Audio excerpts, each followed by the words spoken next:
So today is March 24th, 2020, and a new baby has hatched, and it's another lacewing. We've got another little female. You could see the red eyes in the video, and I'm very excited. And I think my count is off because they are hatching before they're supposed to from the day that the eggs were laid.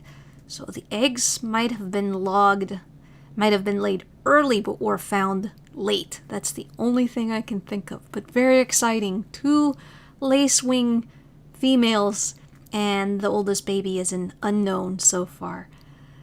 Sorry this is such a short video. I didn't want to disturb him. I mean, the baby is just born when I took that video, so tomorrow maybe I'll be able to get some footage when Emma goes out to eat and use the bathroom.